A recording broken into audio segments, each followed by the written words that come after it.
We are over at the barn this morning. This is where the horse stall is. Out there's the chicken coop. Here's the giant barn camper. And back here in that flat area is where the giant shop is gonna be. We do need to relocate the chicken coop, so we'll do that later. But behind me here is the exciting news. Right there is where our telephone pole got put in this morning. Owen Electric came and put it in for us. And James has already started doing some of the work with getting the meter mounted.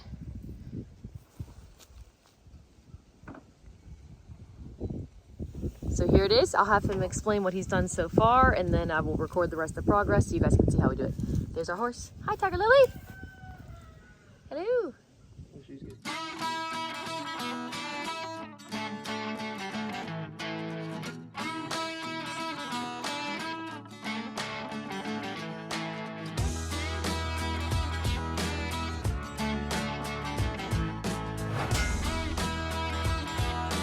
So basically all I've done is I've mounted this panel, this meter box, to the utility pole here. That's pretty much all I've gotten to. I dropped it a couple of times, and it's kind of windy out here today. And I was trying to hold it and drill and level, and I dropped it a few times. But you can see the dirt in there from where he dropped it. This is a 200 amp panel, and I think they call it like a through lug or something like that. I got these lugs right here. I can come out right here on the bus with some other cable to take it to a barn, basically like what we're building. So neutral, you got hot and hot. So this is where your meter sits. This 200 amp breaker controls this bus work. So this is the main breaker for basically whatever this is going to feed, which will be our tobacco barn, the horse stall, and then we're going to build a barn back here. A giant shop. Yeah, but it'll be a pole barn. Yep. Meter should control all that. Now we got secondaries ran really long way, so I'm going to do some calculations, make sure we're going to use the right size conductors without too much of a voltage drop. So okay, I keep forgetting to film my progress. Courtney's going to get mad at me, but I used a heat gun to form this. I didn't have any of the professional conduit bending heat guns. I just had a normal heat gun, and I formed that the best I could. I'm hooking up a receptacle down underneath right here. I'm going to go ahead and glue that in place now, and then I'm going to fasten this to the pole, and then that should be ready to wire up. Now I still haven't gotten under the conduit up top yet. I'll probably wait for Courtney to do that tomorrow. I'll set up my ladder. I'll make sure somebody's here just in case I do fall.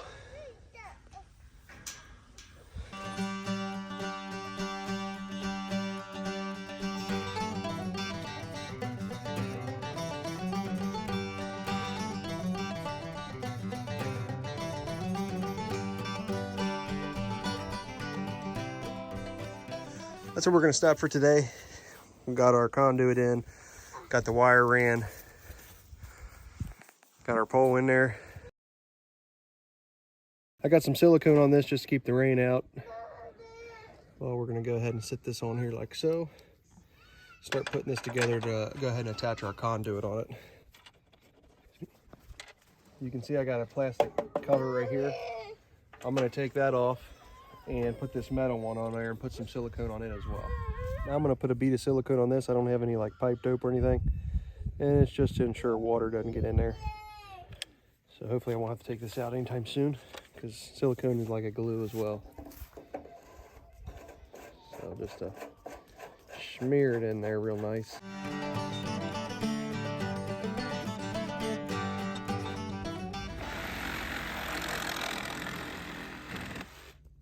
I went ahead and glued this piece together right here.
see, we got the wire pulled. It was super simple, just to shove it up through there.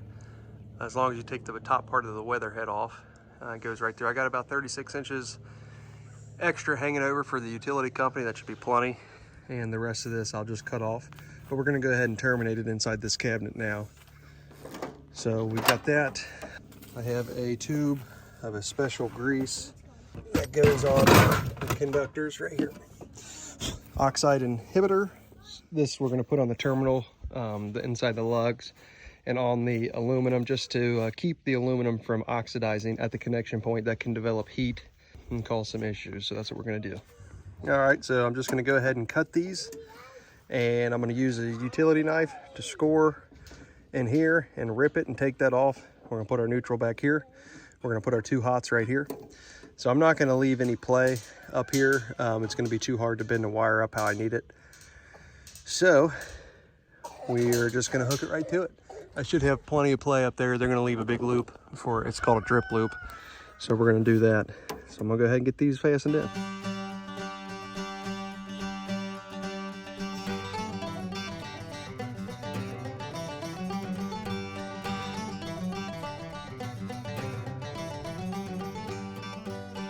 Okay, just an update. We got these tied in. They're nice and tight. Got the neutral over here. Got the 2 hots. Got our breaker installed. Went ahead and stripped this out. Got it landed on the neutral bar. So now we're gonna go ahead and prep this down at the bottom. And then I think that's a good stopping point for the day. I believe after that, all we have left is to run 2 ground rods and my ground wire. And I think we should be ready to call for an inspection. So hopefully all goes well. There's a few things that I don't know about. There's a ground lug right here, which I think is for the power company if they need to ground something on the meter. And I think I'm supposed to tie mine in down here. So that's the way I'm gonna do it. And hopefully I'm not wrong on that. But I went ahead and put this nicer cap on top. They had a plastic one up. This cap came on this side. So I went ahead and did that. And it's a little bit more secure.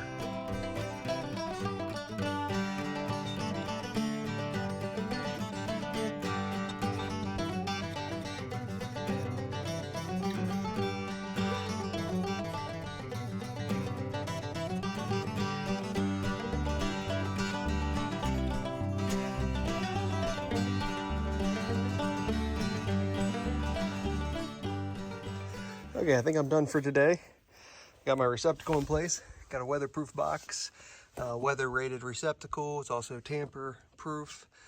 It's got a metal box, so it's grounded. I bent this. This is just PVC.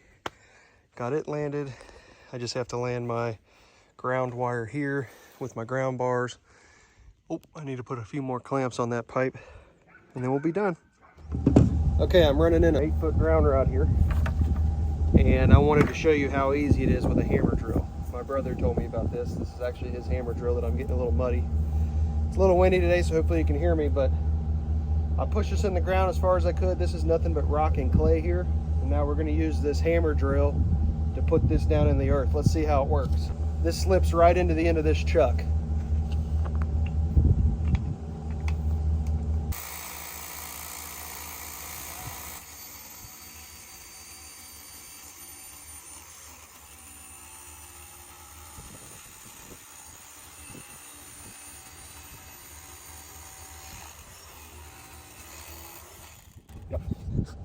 As you can see, I'm already going down a couple of feet, and it's been about a minute.